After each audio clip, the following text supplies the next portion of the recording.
Thanks for making it. Welcome back from spring break, and we're really excited here at the Wilson Center. We have this series called Novel Justice, a series of talks about impactful and exciting new books that touch on different aspects of criminal justice, and we're really thrilled to have Nicholas Dawidoff here to talk about the other side of Prospect. I don't want to spoil too much about the book, but it doesn't give too much away to say that it involves a fraud criminal case in New Haven where a person was later exonerated. Dawidoff investigated this case, and those of you in our wrongful convictions clinic know how many years it takes to investigate cases like this. He investigated the case for over 7 years and interviewed hundreds of people. It's very satisfying when you're representing someone like this as a lawyer to get like a one-line legal decision saying that the conviction is vacated, but it's a very different thing to have a really in-depth account of what went wrong. And so many people who are exonerated never have that story told. No one ever really does the postmortem to figure out from beginning to end why things went so terribly badly. And it's a wonderful novelistically written book. It begins with some of the history of the surrounding neighborhood in New Haven, which grew up in the shadows of the Winchester gun factories. And gun violence has never, has been an ingrained feature of New Haven life in recent decades. So really excited for you all to be able to hear the story from the author. And the general plan is for him to tell you about the book for about half an hour, but then take lots of questions from you all. And so be thinking about how this story connects with your own experiences working on post-conviction cases, if you worked in the clinic here, or with criminal procedure and evidence, if you've taken classes like that. So please try to think of questions, and we really look forward to the conversation. And thank you again for making the trip and visiting us here at Duke.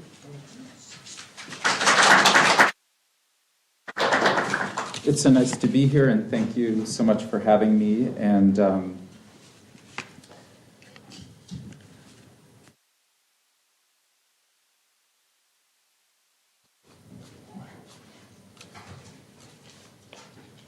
early on the summer evening of August 1st, 2006, on a mournful New Haven side street, an elderly man from another town who just cashed checks worth nearly $2,000 was sitting in his cream-colored luxury car. A young stranger appeared at his window and killed the man with a single point-blank gunshot to the neck from a .45 caliber pistol. A .45 is a weapon so powerful it's a handheld artillery piece. Few people are murderers. Fewer still kill strangers. Far fewer, again, are capable of such an intimate execution. Another stranger, a 16-year-old boy who was blocks away at the time, inside a pharmacy, went to prison for the shooting. Whatever muted outcry that followed in the city was soon undercut by the settled belief that these were the things that happened. The conditioned insignificance of the crime carried its significance. In 3 men, inextricably bound by violence, was the gone grandeur of cities, the end of new beginnings, and old, unresolved American history. Place matters in how we grow up. We are all products of our environment. I grew up in 1970s and early 1980s New Haven, Connecticut. New Haven was then, as it is now, a remarkably diverse city of neighborhoods. It's also highly segregated. In the 1950s, New Haven became known by government officials as America's model city. And in more recent years, demographers call it this country's most typical city. Because it is a small city with big city problems built on a scale that allows for unusual scrutiny, New Haven is perhaps more accurately a representative American city. Michael Jefferson, who's the leading civil rights and criminal lawyer in New Haven, grew up in the Bronx. He says New York was too big. It was only when he came to Southern Connecticut State University in New Haven as a college student that this smaller city could function. He says, like a microscope in his high school biology class, I could see American life and I could see how this country works. Most of us spend our youth in our neighborhoods, our delimited worlds. If, however, you or me and you came of age in between spaces, lived on one floor of a rented 2-family home with a white single mother, a teacher who filled my life with books and her anxiety about making her salary last the month, and had a severely mentally ill father living in another state, walking the streets, you might often feel a peripheral move, as I did. There are many ways to move through and know your hometown. As a kid, I had a little business, raking, shoveling, mowing, and earning money, and then I'd ride downtown on my bicycle, and I'd spend the money at the local shops, most of them family-owned then. And when I was older, I worked in a factory, and I worked in security at a club. These were all ways to know people I worked with and also know the city. And what I spent my money on often was books. And in the bookstores, I was, of course, getting to know the people I was buying them from, who came to know my tastes. And I was getting to know all the people who were shoulder to shoulder with me all around, from all over New Haven, who were coming in there too. And to this day, when I look at the spines of the books from my childhood, I feel it's not just the book that I'm thinking about, but also its palpable experience of buying them. And I used to buy them from all these bookstores. I won't bore you with their names, but you have one right here, the Gothic Bookshop on campus. And I know they're selling books outside, but more to the point, I just urge you always, if you can, to support your local family or personal-owned independent stores. One way to think about childhood is as a succession of awakenings, moments of sudden luminous clarity that say, this is how the world is. In 7th grade, I switched from public school to private school, which I attended tuition-free. When I drove across town, we passed the Winchester gun factory, and you could tell from the parking lots, from the disused buildings, from the shorter lines at employee entrances, that things were not going well there. I also played a lot of youth baseball, and as I advanced through the leagues, I traversed the city on that bicycle. At my new school, too many children to count had silver mouths. And I didn't know what this was until finally I learned about braces and orthodontists. That summer, I was playing shortstop in a baseball league in a working-class neighborhood called Fairhaven on a field near the projects. And one day, I was at my position, and out near second base, a kid comes into second base, and he smiles, and he too had a silver mouth. And I realized, when you play youth baseball, you know everybody who's on your team and on all the other teams and everybody who comes to the games. And among all of us, this kid who we called Rap, he was the only one. And I noticed that. Another year, I played baseball in a black neighborhood not far from the Winchester gun factory. And there, my teammates and opponents lived in battered apartments, many of them, and wore clothing that suggested their families were really struggling to meet their basic needs. And I remember very acutely a day when I was standing out at my position, and I was looking out, and you could see beyond the backstop, across the neighborhood, up a hill, and right up there was Yale University, and a street called Prospect Street that ran across the top of the hill. Every towny kid in New Haven thought about Yale as paradise for young people. And we, of course, all saw the green lawns, which were kept lushly groomed for Yale University students. And it wasn't just the divergent extremes of wealth and poverty and relative opportunity, but what I was observing then was how in your face it was. The juxtaposition was really bewildering for me as a little kid, and I can still remember the strangely formal locution I had in my mind as I was standing there at my position, sort of looking through these two New Havens. And I thought, my voice hadn't even changed, so it comes high in my memory, but I just thought, how can this be? Why should this be? So I became an adult, and I left home, and whenever I would come back to New Haven to visit my mom, the dynamic of these two incongruous New Havens was only intensifying. I could see that things were only growing more prosperous around Yale, and while Newhallville, where the Winchester factory was, things seemed to be worse and worse. And I wondered, why was it that the city was so continually divided? Every few years, the New York Times would publish a piece called, the two Connecticuts or the two New Havens or the two Americas. And I just wondered about this very wealthy state with these three very violent cities, including Hartford and Bridgeport. New Haven was by now an archetype for demographers who were, thinking about Gini indexes and growth rates for inequality. In Newhallville, if you look at Newhallville pictures today, you could see then that it did look a little bit struggling, but mainly it just could be anywhere. It was an American place, which is the point. Over time, I grasped that New Haven really was a representative version of what remains a persistent American problem, from New York to Trent to Philadelphia, Baltimore, and Durham, and on across the heartland, fully formed American working-class communities without any well-paying work. And as with my city in Chicago and St. Louis and Palo Alto and LA, the walls of elite universities were all that separated them from another America. In 2012, I decided I would leave Brooklyn where we lived and I would move back and try and answer my childhood question of why this strange juxtaposition should be and what it might mean for current versions of kids like those I'd grown up with. I wanted to write a book that explained the many forces over time that led to this, and I could help explain why this city and other cities were, and in particular, the unique experience of young people who had been my peers surrounded by opportunity who didn't have what was available to others. In the most extreme, I was interested in the enormous but not well understood problem of gun violence, how it happens, how it affects and reveals communities. Newhallville, I would discover, was a classic post-industrial community. It was once a place formed by work. New Haven once existed at a foundation of a new idea in American labor history, homes for workers that existed separately from the place of employment. When Eli Whitney required skilled hands to work in his gun factory out across the Hamden line off what is now called Whitney Avenue, he built them houses, creating Whitneyville. 50 years later, New Haven was a world center for carriage manufacture. George Newhall was the owner of such a successful carriage business that to keep up with labor demands, he too needed to build homes for his workers. Newhallville. Soon enough, automobiles replaced carriages and Winchester replaced Newhall as the manufacturing anchor of a classic working class community. Every major European immigrant wave came through Newhallville. Unskilled, undereducated Irish, Italian, German, Eastern Europeans arrived, did labor that was tedious and often exhausting, but it had the virtue that they could learn a trade, how to command a machine, earn enough income to buy houses, cars, move up and out to surrounding communities, provide tuition and better life for their kids.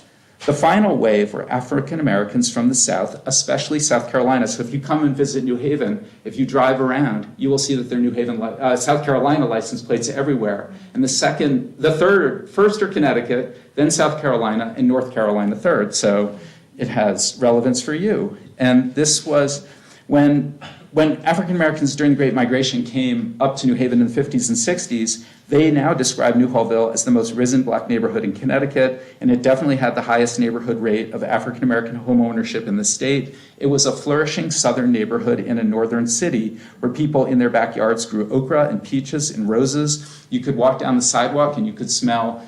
Just by smelling, you could tell who made the best sweet potato pie or the best pineapple upside-down cake. People were formal. They wore gloves when they went to the grocery store. Women wore white gloves when they went to the grocery store.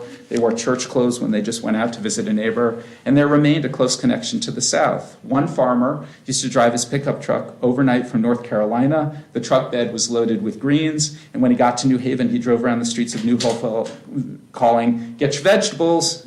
And today, Newhallville is not a safe neighborhood, but at the time it was notably safe. Nobody locked their doors. Trouble comes when the work goes away, and it's a painful irony that when a gun factory closes, it leads to an epidemic of gun violence. So I had a subject, but not a story, not a way of creating a narrative that would reveal and illuminate what I hope to know and say. I'm a narrative nonfiction writer. This was my sixth book, and my work has always involved relating the lives and experiences of others, not myself, typically. And in this way, I would be following the example of Virginia Woolf, who exhorts herself in The Common Reader, face the fact of other existences, grapple with the mechanism of external things, report the speeches of men and women who existed independently of herself. Back in New Haven, as I explored my incipient subject, I learned about kids who'd been arrested for building their own guns and designing them. I saw pictures of the guns and I thought that they were incredible inventions. And I thought it was obviously ironic given the city's economy and its arc. And it was easy for me to imagine how these young people capable of such ingenuity could have been engineers or research scientists had they grown up differently in New Haven. But they were juveniles, which made it very difficult to be in touch with them. Then one day a New Haven criminal lawyer called me. He had heard what I was doing, and he wanted to tell me about one of his clients, a young man named Bobby, who was from Newhallville and had been in prison at that point for 8 years since age 16, having been coerced, the lawyer said, by a team of police officers into falsely confessing to a Newhallville murder he hadn't committed. The victim was an elderly man who'd come from South Carolina farm to New Haven in the 1950s, done well, moved up and away, lived in a large house outside New Haven. Pete Phillips had been killed while visiting Newhallville, his childhood neighborhood. He'd probably been set up by people who knew he was coming that day and would have a lot of bill-paying money on him. The lawyer said this case might inform my project. The point seemed to be that Bobby's life trajectory had been shaped by the isolated neighborhood he grew up in, that, if what the lawyer said was true, he hadn't, in effect, been seen for who he really is. More broadly, by growing up in segregated isolation, kids like Bobby were more vulnerable to all kinds of trouble, including overzealous police officers. The parallel point about police being, by the way, is that you can't solve crimes without accurate information, and people who don't know and trust you and trust them won't help you when you suddenly need them. On a snowy Sunday in New Haven, I visited that lawyer in the old rambling New Haven house converted into a law firm where he was. His desk was up on the former attic under the eaves. I looked through boxes of documents in the attic. I didn't know the lawyer, and I, of course, had no idea what Bobby was, innocent or guilty, but the material seemed persuasive and seemed to speak to the questions I'd been asking. I'm now going to tell you a little bit about the lawyer. Years later, thinking back to 2010, Ken Rosenthal could no longer remember how it was that he became Bobby's lawyer. Rosenthal was a wholehearted person, someone who occupied himself with legal projects so time-consuming, years of strenuous effort, that they rapidly became what he had always been doing and always would be doing. His moment-to-moment engagement in these cases was complete. He did not defer or avoid or postpone or procrastinate or run errands. When others temporized, he became impatient, might rail against these obstacles to his onward motion. For recreation, Rosenthal was a long-distance runner who at age 65 completed his third marathon in 18 months. But more accurately, all these running races, like his cases, were one single forever race. He didn't care about money. He didn't care about fame. He didn't care what he drove or ate or wore. He had no evident relationship to irons or dry cleaners or combs or fabric softener or dinner time. When he submitted to family summer vacations in rural Maine, it was understood that he would pack law books but not his swimsuit, and his days would be spent at the nearest library. Occasionally, there did come a morning when he stayed away from the library. Then he could be found at the regional courthouse observing. To children's birthday parties, he brought the legal briefs he was drafting and sat on the couch penciling improvements amid hats and hooters. He almost always took unwinnable cases, put in his all, and lost well more than 90% of them. But against opposing lawyers with the most fearful reputations, sometimes he won. Rosenthal grew up on a Connecticut chicken farm. Neither of his parents had been to college. He attended Yale but withdrew during his junior year to register black voters in Mississippi. Then he went west, circulating through the Chicago chapter of Students for Democratic Society, the free speech movement at the University of California, and picking plums amid the effort to organize California farm workers. After college, he collected eggs for his father, taught elementary school, and held a job in an employment office, which led him to law school at the University of Connecticut. There he prepared for exams by reducing courses into summaries that fit onto one tiny slip of paper. When Ken Rosenthal joined study groups, a classmate observed, Ken didn't drink coffee, only hot water. Rosenthal was hired as a young commercial litigator at Wigan and Dana, an old-line New Haven firm, where he had a walnut nameplate on his door. After 4 years before the mast, Rosenthal joined the public defender's office and was rarely seen by his children until he burned out and returned to Wigan and Dana. This established a career pattern in which Rosenthal overdevoted himself to the defense of the indigent until it became necessary to re-energize at a prominent firm where his wealthy clients at times became enraptured with their scruffy attorney. When invited to their summer homes, Rosenthal might show up in his year-round personal uniform of green wool hat and wool sweater with pens emerging like cattails through spacious holes at the breast. When his living room required a couch, he recovered one from the town dump.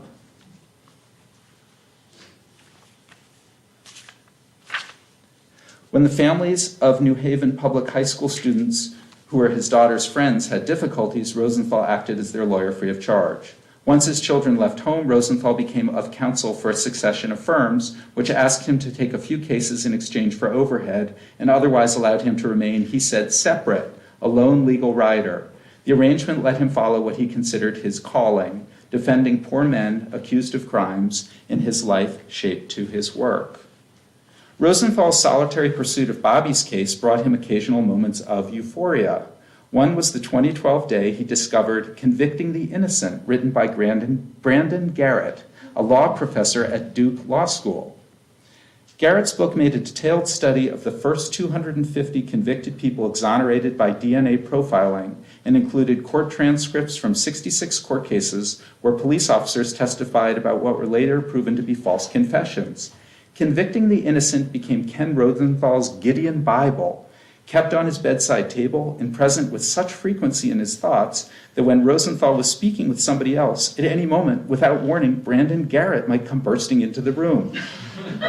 Look what Brandon Garrett did with 66 cases, Rosenthal would shout non sequitur. He quotes cop after cop who testifies and insists they didn't coerce confessions. They lie under oath time after time. It's outrageous. It's what everybody expects them to do. And the result is people like Bobby go to prison and nobody cares. Then he'd be rhapsodizing about Brandon Garrett's content analysis of police interrogations, his discoveries of police site bias, his description of leading interview questions, of photographs slid across tables, of death penalty threats, of non-existent fingerprints, of the tunnel vision that led cases prematurely closed without any attempt at corroboration. Everything Bobby said had happened to him with police in New Haven in the statement room Garrett had seen before. It's all bullshit, Rosenthal would sigh. Thugs lying their way to get a confession, and the Supreme Court said it's okay to lie about evidence that doesn't exist in order to induce a confession. After long minutes, Rosenthal would walk it halfway back. They may think it's okay to step over the line to close the case, but it's not, he'd say sadly. These guys thought they were doing right. I don't have the devil's theory of anything, but policemen have tremendous power. When you come to a place where somebody who's actually magically appeared in your book, you kind of have to read from it. I went to the Cheshire Correctional Facility with Ken Rosenthal and met Bobby. I liked him right away. He seemed frank and candid, qualities in vivid contrast with what people had said he'd done, with what Ken said he'd done. Falsely confessed to the worst thing that one person could do to another person. I began visiting Bobby regularly. I met people in Bobby's immediate community. I met police familiar with his case, with the ways of the department. I obviously was no expert, but there was for me a growing sense of his innocence. There was also a growing sense that he was a good subject. As readers, you all know that not everyone is. I thought this about Bobby partly because of things he told me early on about himself. Don't make me a saint, he told me. There was a willingness in him to relate his flaws, unflattering parts of himself. Let's be clear, nobody believes they'd falsely confessed to a murder they didn't commit. Bobby, too, wanted to understand why he had given into police pressure. It was coercion, but even so, Bobby believed he had to justify his action. And over time, he convinced himself he must in some way deserve it. Outside himself, he was such an observant person. Bobby had ability to inhabit the lives of others and express them later with rare recall. He had sympathy for suffering men and women, and he was just generally perceptive about people and their motivations. He could describe his childhood and childhood of others generally with detail that made me see it. He could also talk about how it felt to be on the other side of New Haven's invisible railroad track. Bobby was the unusual kid who'd ridden his own bicycle all over New Haven, the unusual kid from his neighborhood who'd seen both sides. He said that one of the qualities of neighborhood isolation was that you were so stuck in place you didn't know what a future looked like. The pervasive hopelessness around him expressed itself in many ways. People took comfort in everything from exercise to food and drink to sex and family and love and alcohol and drugs. Some few had so much trauma accumulated, most notably exposure to violence at a young age, loss of loved ones, parental addiction, severe neglect. It led to emptiness of spirit, lack of a hopeful sense of the future, or a desire or agency that they became violent themselves. They needed help, love, support, opportunity, and they weren't getting it.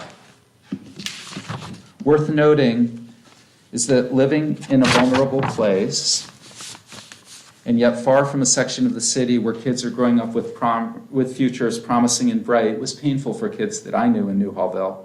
They'd see the blue panic phones around Yale University, but not in New Hallville, where they have so much more cause for alarm. They'd see the street, which is called Broadway in New Haven, all lit up, shimmering for Christmas when their neighborhood is dark. Bobby and others said these contrasts could increase despair and alienation that, again, in rare instances, could combine in at-risk young people to have lethal results. To me, it always seemed intuitive that there would be an emotional relationship between gun violence, in some, again, very troubled people, in stark juxtaposed inequity. Anthony Campbell, who's Yale's chief of police, has spent his life thinking about inequality and its depleting consequences. Campbell considers it crucial that his Harlem childhood took place far enough from Columbia University that he didn't have to confront the educational opportunity he would have assumed wasn't for him. His mother was a corrections officer at Rikers Island. His father was in and out of prison. When Campbell became the first member of his family to attend college, he joined the Yale class of 1995. He received a master's degree from Yale Divinity School. He joined the New Haven Police Department and eventually became its second black chief before returning to Yale. Campbell said there were potent implications for young people living close by an elite college and yet a world away. When you can walk 3 minutes, he said, make a right and see nothing but wealth and security and well-being, happiness, people with future outlooks hopeful and bright, and you're looking over your shoulder because you might be harmed, you worry about eating, rent. That wealth becomes a magnifying glass that takes any light and turns it into a laser beam that cuts you to the core. Young people, Campbell said, are forced to think to themselves, they don't care. They're right there. They have to notice, and they don't care. That becomes, I gotta do what I gotta do. In a community where many young people felt they had no agency, beyond protection, guns could be a source of agency and power and prestige.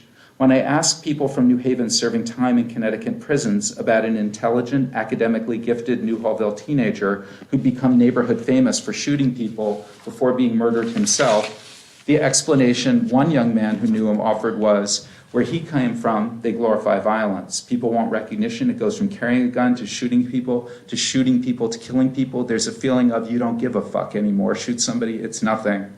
This is tragic, obviously, and such a waste. Typically, those who commit street violence exist in cohorts, in what researchers call networks. They might be victims one day or perpetrators the next, and what they have in common is fear. Even in American neighborhoods that are statistically dangerous, the sources of violence are a very small number of people. But violence resembles sharp attacks in beach communities. It doesn't take much for everyone to be terrified, for everyone to want to stay out of the water, right? Bobby and other young people, both inside prison and not, spoke of young people's fear of violence, how exhausting it is, that it distracts you from everything else in your life, including school classes. That anxiety is distorting. That most kids who had guns got them to protect themselves. I heard about a young man in Hartford who put on a bulletproof vest every day with his underwear while getting dressed. All this in one of the wealthiest states in the country. I consider it to be Bobby's enormous credit, and same for other people who took on this delicate subject, spoke about it at length because they wanted members of the public to know of their experience so the public could better understand the experiences of others like them. So here's a brief feeling for what it can be to be a kid in that neighborhood at that time.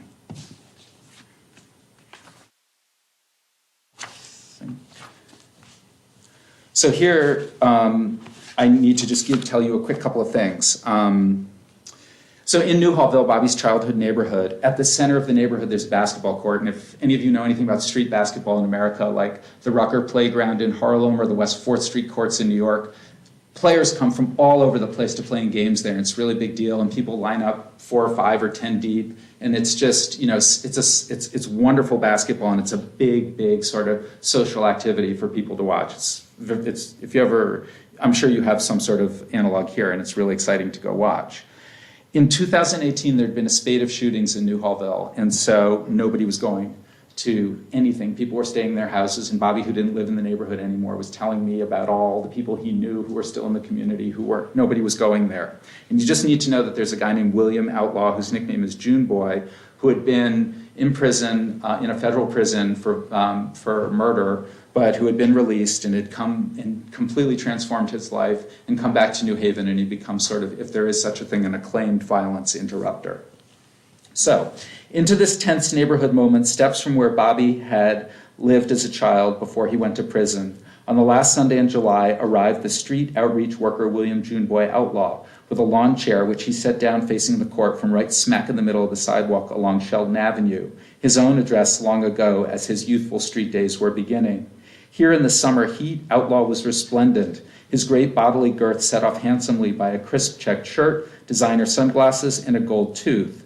Sherman Malone, a leader of the anti-violence organization Outlaw Workforce, said of him, "You can't succeed in the criminal world without real skills, but it's very hard for us to find people who are not still entranced with their skills. William isn't, but William's like a politician." Sure enough, the lawn chair became a congressional office, attracting a profession of seekers and supplicants. Among them was a young man in his late teens with a dark blue sleeveless shirt and strain all over his face. Sleeveless wanted Outlaw to know that another kid, notably small and swaggering, whom he named, had stolen his purple bicycle. Both were from the housing project 3 blocks away. When Sleeveless briefly left his bike unlocked outside his apartment, Swagger had ridden off on it. Sleeveless seemed both subdued and yet holding within him a deep anger to be without his bike and reduced to pressing his case to Outlaw. Kids in Newhallville, Outlaw would say later, have so little that what they do own matters too much to them. One crucial thing the bike meant to Sleeveless, it was his means of periscoping trouble in the near distance and evading it. As Outlaw and Sleeveless were talking, Swagger came into view, swooping down Sheldon Avenue on Sleeveless's bike. Spotting Sleeveless, he banged a right and disappeared on Brewster Street towards Dixwell Avenue. Sleeveless turned back to Outlaw and said in a flat voice that he either wanted his bike back or Swagger owed him $80. Outlaw told Sleeveless the bike would be returned if it was really his, but was it? He hadn't stolen it himself, had he? No, it wasn't a stole, Sleeveless said. His cousin had given it to him 3 years ago. Sleeveless didn't want any beef. He didn't want anything at all except his bike. Sleeveless looked so far beyond tired, like the oldest teenager in history. The furrow in his brow was a 2-month ditch. Would Outlaw help, he asked, effort emanating. Outlaw would help. Sleeveless closed his eyes and took a breath. He opened his eyes, blinked them for the first time since he'd arrived. Outlaw telephoned Kermit Carolina, the popular Newhallville native who'd been the Hill House High School principal in New Haven and was now in charge of YouthStat, a city government organization that partnered with assorted social service and law enforcement agencies, identifying and working with the most at-risk kids in the school system. The stories Carolina's cell phone contacts list could tell were so tragic, people wondered how he retained his well-known bonhomie. Within minutes, Carolina arrived at Outlaw's chair, clad in dapper black workout gear. He was also a former state championship-winning basketball coach. In no time, Carolina and Outlaw had communicated with Swagger about Sleeveless's bike, which Swagger agreed to return in exchange for a $10 finder's fee he negotiated from Outlaw. Then almost right away, here came Swagger, lean, diminutive, cocksure, and strutting. Everything about Swagger advertised what was true, that he had friends with guns. To look at him was to confront Sleeveless's just-around predicament, and also Bobby's. As a young person in the neighborhood, you had to prove yourself so many times to those who tried you, and it never, ever stopped. The two peace negotiators pulled Swagger aside and talked to him vigorously. The agreement was brokered, the $10 paid over, and then Outlaw said sternly to Swagger, "That's the end of this. It stops here. I don't want to hear anything more." He looked meaningfully at Swagger and told him, "I gave you $20 last week." He meant that crime paid, but not forever. Only now did Swagger quite leisurely depart and then return minutes later with the bike. It was a simple mountain bike model and not, in fact, purple, but red with uneven streaks of blue spray painted over portions of the red. Both coats of color had sustained abundant scrapes and scratches, and the frame tubing was well buffered with use. A thick chain with lock was coiled around the seat post.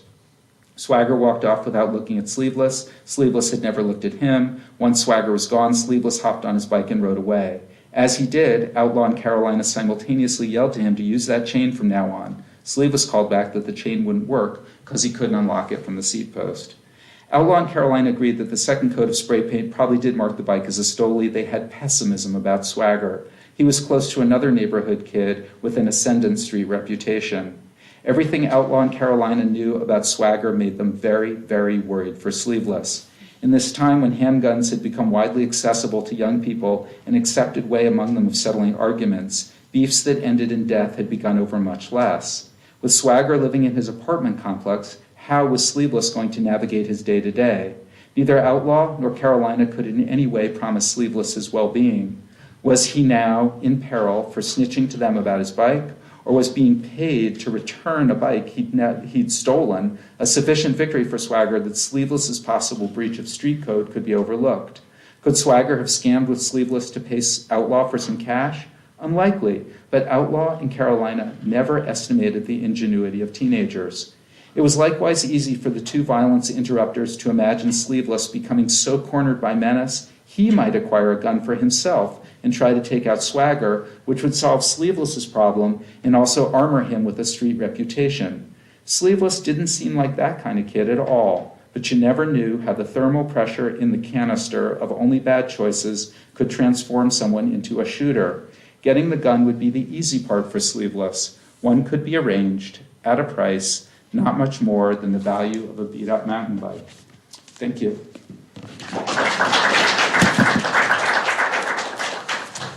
So I'm glad to discuss any of this further or answer any questions that you might have, including questions. I have lots of questions, but you all should raise your hands first. It's always very hard to ask the first question, but two questions, one about writing the book and one about the content. In that last episode you just read at the basketball game, it's unclear in the book whether you were present or this is a second-hand account. And for those samples when you're present with the community or with lawyers or folks, how do you feel like your presence affected what was going on? yeah, that's an excellent question. So in my position, you want to be able to describe something that isn't really described, most people would say, certainly people in the community would say, at all. So it is incumbent upon a nonfiction writer, I think, to describe something as it is and as it exists. And for that reason, all the rules that exist that relate to journalistic practice are really important because you don't want to influence your story. And it is almost impossible if you are present in a small state like Connecticut and you are beginning to ask about someone who's imprisoned and you're beginning to imply to leaders of the criminal justice system throughout the state and you're going into prisons and you're in the neighborhood and you're interviewing more than 40 police officers. I mean, I interviewed way over 500 people for this book. It was a very long, immersive project. If you're doing that, it's almost impossible to avoid the notion that you're probably in some way influencing things. So I also felt it's extremely important to note that this isn't my story at all. I came to it because of things which, as I told you, that were concerns of mine as a child and have been through life, and there are many other people's concerns too. I'm hardly unique in that respect. But, it's not about me. And so it felt very important for me for the word I not to appear within the text. It does in the notes. So that's one reason. Also, just as a matter of respect, I think, too, that when you're writing about other people, it's what Virginia Woolf is saying, really, in effect. It's important for writers to write about other people, but they have to write about them as they are. And I think that also, so I was there, I was present, I saw all that happen, but, neither of those two kids had any idea who I was. And afterwards, June Boy looked at me and said, "Really glad you saw that." I thought, but it's luck of the draw. I mean, things like that actually don't happen very often, right? So I was there for many, many days for many things that, where nothing happened. But if I was ever there for something, it was for a reason. Sociologists talk a lot about going and hanging out, and that is accepted within sociology, but that wasn't something that I did. Anytime I went somewhere, I had an appointment with somebody, or there was an event like a basketball tournament, and so I went for those reasons.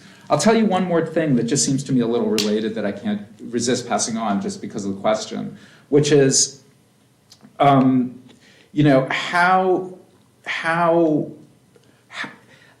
it becomes a very intimate thing when, the main character, you can probably tell at this point of this book, is the neighborhood. And I thought of it as a representative American neighborhood that speaks to many problems that I think are of significant public concern.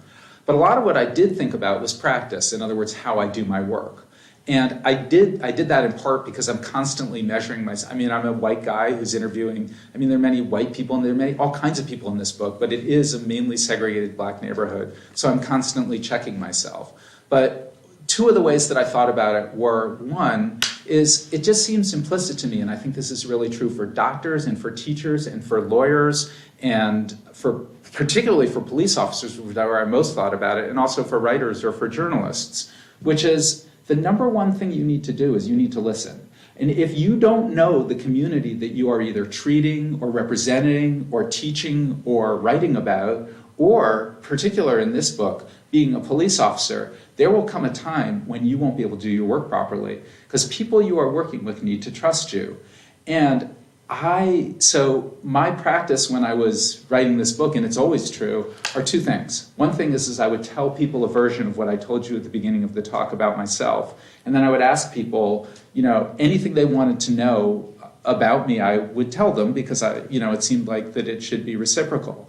But the other thing is at the end of every conversation, I would say, when I'd asked all my questions, I would say to people, so, I've asked you a lot of questions and we've had this long conversation.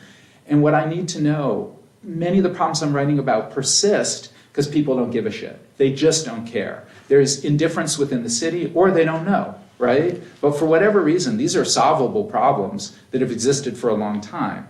And that's, books on poverty don't necessarily sell very well. We can hope it's different from Matthew Desmond's new book, which I hope you all will read. But, it's very rare that, that this happens.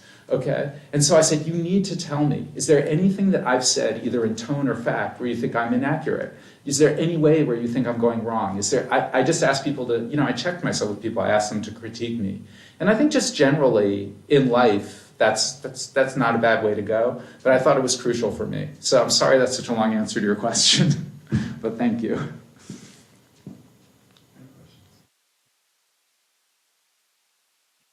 Did you hear a little more about, Yeah. I'm a former journalist, so that's my bias here, but I'm curious about your sort of editing process or making sense of stories that are sort of this sprawling or potentially get out of hand, and the idea of placing a neighborhood for 4 months as the character. It seems conceptually quite difficult. So I'm just curious about how you began to think about something. Yeah, that's a great question. So the first thing you have to do is, I'm not going to tell you all the granular stuff, it'd be pretty boring, but yes, right, if you have, I read probably if you look at the bibliography, my publisher, put it in half-size print because it's just so much. I'm talking about many different subjects within the subject here, and I tried to know as much as I could. It's a better way to interview people, but you just have to you have to have a comprehensive understanding of your subject. So when it actually comes to writing, one of the things I really believe in nonfiction, it could be anything, right? It's like photography, right? If you went around and photographed, you're taking just the flow, the constant flow of infinite life events, and you're, making a small focus, and you are selecting things that come to be, if it's a book of photography, your representation. It's a little bit like that with writing too. So that what I always want to do with each of my books is create a structure that in one way or another matches, informs, and even modifies what I'm writing about. So it took me actually 3 months. It's kind of crazy. But I always do it with index cards, very old-fashioned way of doing things. But every subject within the subject that I'm thinking about, I will write down about it on index cards. And then the index cards, I always think of them in kind of like boxcars on a freight train, because you know how they're all different colors, and as you're sitting there at the crossing, there might be 2 green ones, and then 3 blue ones, and then a brown, and then another green, and it's completely arbitrary, right? And so I moved them around, and it took me, I could show you a picture on my phone, because at the end it just looks so crazy, but there are all these index cards all over my office in a line, and that becomes the order. And then ultimately, it really does become a form of compression. I was really lucky when I was a young person that one of the people who took an interest in my work was a guy named Roger Angell, who was a New Yorker writer, and he was the fiction editor for many years. And one of the things he said to me, and always would mention periodically as we worked together, would be that the harder thing is to write short. That even when things are very long, they should be very, very compressed, which of course you know. But so those were things that I thought about. And so there's just, you can't believe how much information isn't in this book, but I hope in some way that it is represented there in form, if not actually in specific, words. I was just very relieved that, that Brandon Garrett could be. Well, I was hoping, since I am here, I'd love to hear more about the interrogation of Bobby. Or interrogations, I guess. Right. So, for obvious reasons, although some police officers are so, if you look it up, I think it's on YouTube, there are a couple of places now where you can actually see coerced interrogations. But this is a very rare thing. I mean, for really obvious reasons, police officers who are interrogating people wouldn't want anybody else to witness this. So there's a long history. If you look at the history of police interrogation, as you have, you know that everybody in law enforcement, whether we're talking about prosecutors or we're talking about police officers, knows this has been going on since the beginning of law enforcement, and people just sort of pretended that it wasn't. And it's very, very difficult to have evidence of it. And when you're going to write about it, it's very difficult because, of course, the police officers, there were two main police officers who conducted the interrogations. One of them was really happy to talk to me, and it's a fascinating experience. The other one I couldn't talk to because he just refused.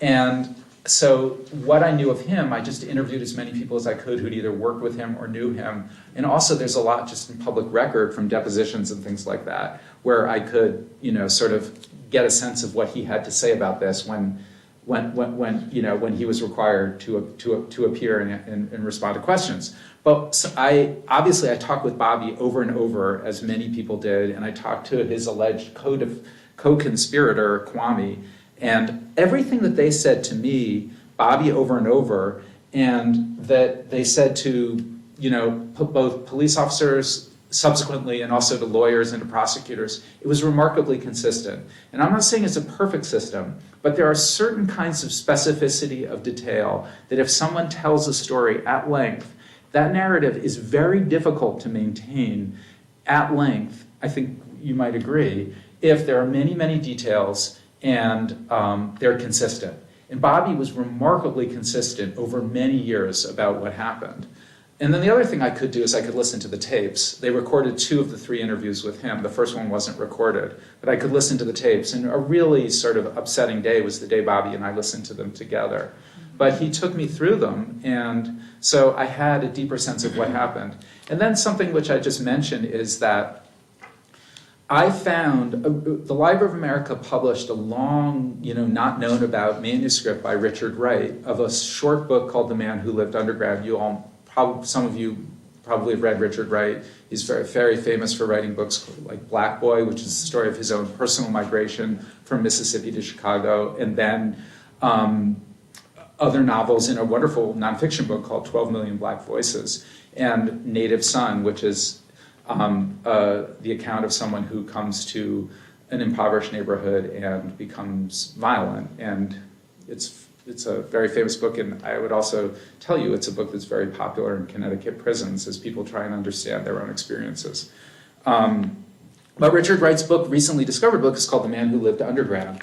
And within it, there is an incredibly vivid, and to my mind, the most accurate description that I'd ever read of the beat by beat of how someone is convinced to confess to a horrible thing that they didn't do.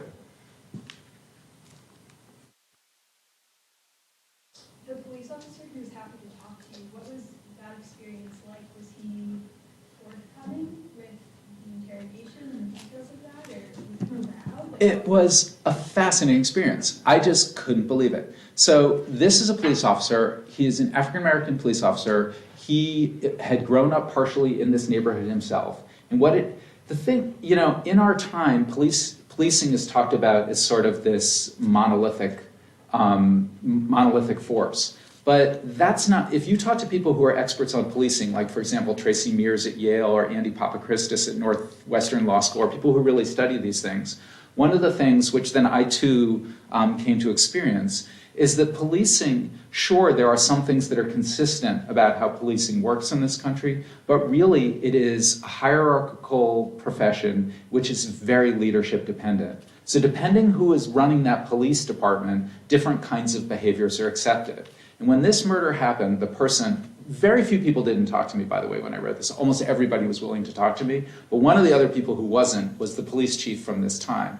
And that police chief's priority was solves. In other words, more than anything, he wanted a high solve rate for violent crimes. We all want high solve rates for violent crimes, I would think, but we want them to be correct. And so there was a lot of slippage in the department. And this particular police officer's name is Clarence Willoughby, who had grown up in the neighborhood, but who had come during the Great Migration with his mother to New Haven. Everybody gets to be in a position to make terrible mistakes like this with authority because there's something really good about them. And he's a really talented police officer. But over time, there was sort of personal decline, both ethical and otherwise. And with the kind of leadership, he became sort of prized for his high solve rate. And it wasn't just the police chief, it was also prosecutors. I mean, they took prosecutors off the record because they were ashamed, but they told me about how much they esteemed his opinion and things. And also people in the communities, most of the crimes he solved, he probably solved accurately, but most, I think we would agree, is not good enough. And so he was becoming more and more confident and overconfident and sure of his intuition. So what I mentioned earlier would be something that maybe he had at the beginning. He knew that community and had been trusted, but over time, as he became somebody who was at best an ambivalent figure and maybe somebody who was considered a menacing figure, he lost the trust of the community. So then, when something really terrible happened, and there are a bunch of kids who hang out, there's nowhere in the neighborhood for kids really to hang out. So young men and young women, the place to go is this particular corner outside a convenience store. It's like the hottest spot in the neighborhood.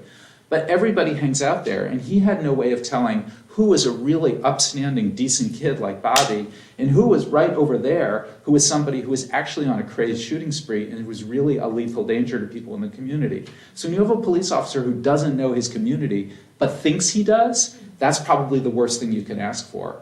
But one of my experiences, I mean, when I began this, I went to see the chief, there was an FBI investigation of the police department at that time, and the whole department was changed. And they brought in someone who was a great, proponent of community policing. And when I went to see that chief, I was startled when he said, you can talk to anybody in the whole department. Anybody you want to talk to, you can talk to. But I would suggest that because of the nature of policing, that you start with people who are at the top and you work your way down. And that's exactly what I did. I talked to tons and tons of police officers. And it was so interesting how different they were and how many of them hated this particular guy for what he was doing to their reputation as police officers and how he was screwing people. Because again, whatever we hear about police officers now, many, many police officers, or most even have said, for people who do actually do that work, would say that most go into it because they want to be in a form of public service. But it doesn't take many people who are really doing terrible things to, it's a little like violence in that way, I think. It doesn't take much, and then you have this very extreme feeling about things.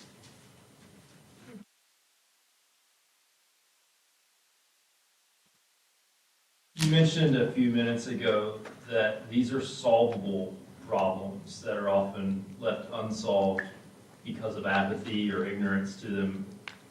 What kind of insights do you have into solutions now, into a myriad of the kind of poverty or town and gown or racial or policing problems that the book illuminates? Yeah, that's a great question. And it's a real debate when you're writing a nonfiction narrative, how much you're then going to say about something which are big American problems, whether you're going to present the problems or whether there'll be some sort of caveat towards the end where you'll begin talking about solutions. And I mean, I guess I thought a lot about President Obama as I was writing this book and something that he said about problems. And what President Obama said about problems was that when you're president, the only problems that actually come to your desk are the problems that everybody else hasn't solved yet. That there's a whole lineage of problems, and sooner or later, each one has, each one of them has a point of departure, except for the most intractable problems. So when you're president, what you're really signing up for is you're signing up for intractable problems that other people couldn't solve yet or didn't want to solve, but which is much rarer in government. It's mainly the really, really difficult problems. I think it's fair to say that post-industrial neighborhoods, which are beset by poverty and gun violence, are problems that have been existing and existing. I want to just say one quick thing about gun violence, and then I'll continue answering your question. So among the many books that I read, probably the book that had the biggest effect on me in the sense that it had the closest resemblance to what I was reading was a book about a neighborhood within Harlem called Man-Child in the Promised Land. This is a book that was published, as some of you may have read it, was published in 1965. And that was a pretty violent year in this country.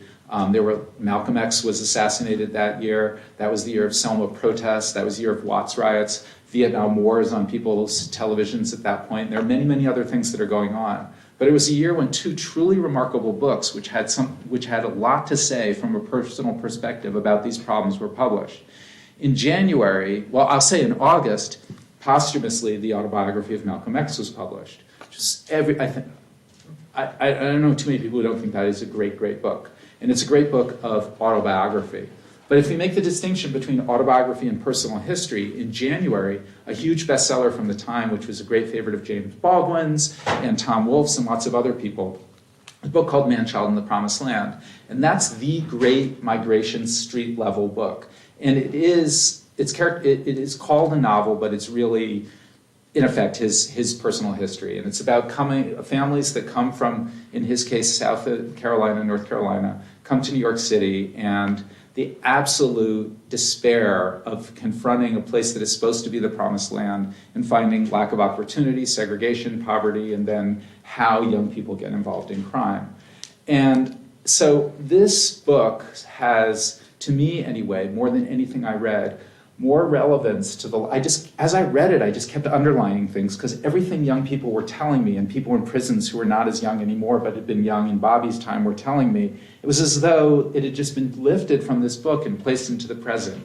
And I found that just fucking heartbreaking.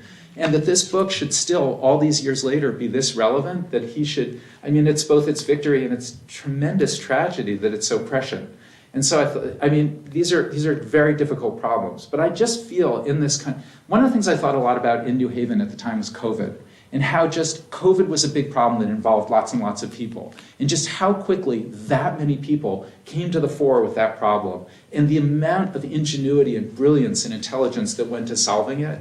And one of the things I can tell you about post-industrial poverty in New Haven and elsewhere is there just hasn't been any serious effort. That there's certainly, everywhere you go, here at Duke, at Yale, there are tons and tons of people who are really concerned with public service, with community action, but it's all piecemeal. To make big problems change, you need either government or you need big, big institutions. Yale University has so much more just finances, and it has so much more leverage and agency and wherewithal than the city of New Haven. And by its own admission, over many, many years, it just hasn't been concerned with anything other than its mission, which is education and research. But the thing that I've never understood, and many people who work at Yale don't understand either, is why the problems of its own backyard aren't its mission. So I think that one of the things that happens just in the course of countries and in civilization is people change their feelings about what's a priority, what they care about, who should be doing what. And so I guess the spirit of the book, just in the way that you're asking about it, is I think that as many people of goodwill and caring, big-hearted people have attended to these things, but it takes more. And I think that the real problem could be, when you have problems that are this serious, you need big institutions to do something about it. And so I hope that in some way it would, in the small way that, I far from think I'm the only person who should be writing such a book. Many other people are too. But I just think that there should be some sort of groundswell to encourage bigger institutions to get more involved. We are just out of time now. Thank you all for spending the lunch hour with us and to hear about this incredible book. There are books outside. If you have time to stay for a few minutes and answer any questions that you all didn't want to ask from the big group, come on up afterwards. And thank you for spending the day with us today.